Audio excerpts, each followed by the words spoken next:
This is a video made by a group of German physicists. The circle in the background is a kind of mirror that, combined with a special photography technique, allows you to see the flow of air. In this case, it is showing how far air particles travel when someone breathes, and when they cough, which makes the respiratory particles travel further and faster. This is what it looks like when someone coughs into their hand and into their elbow. And this shows the travel of air particles when coughing while wearing two types of masks, a dust mask and a surgical mask. This isn't a scientific study. It simply shows something face masks do very well. They limit how far away from you respiratory particles can travel.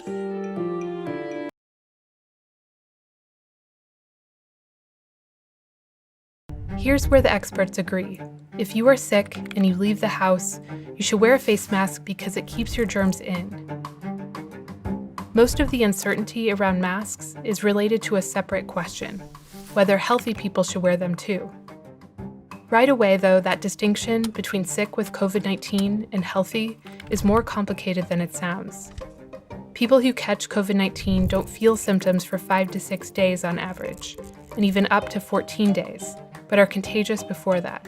And based on what we know right now, about 25% of people who catch it never show symptoms at all, but are also contagious. In other words, especially with COVID-19, feeling healthy doesn't necessarily mean you don't have it.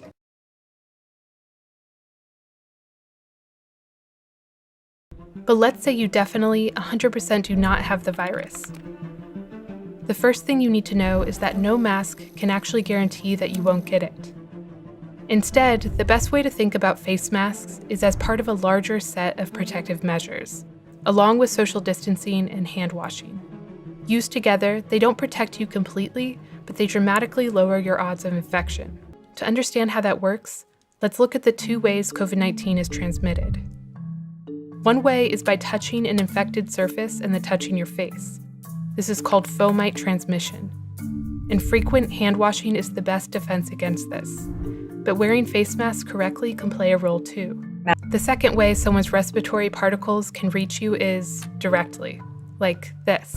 This is a slowed down recording of a sneeze. It shows the kinds of respiratory particles a sneeze emits and how far they travel. From a sick person, these droplets are packed with millions of viral particles that fall in close range and infect whatever they land on. Social distancing protects us from droplets by keeping you away from the particles emitted through sneezing, coughing, or even talking. But face masks could help there too. That also means face masks are especially important for people who don't have the privilege of being able to social distance. That would be cops, that would be grocery clerks. Taxis, Uber, FedEx, and UPS. Look at this video again, though, and you'll see that we also produce these longer-range, smaller particles which evaporate and can leave the virus hanging in the air. These are called aerosols. CDC recommends any kind of tightly woven cotton for the mask, or even a t-shirt. You can make them by consulting the countless internet tutorials out there, or buy them from the many vendors who manufacture them.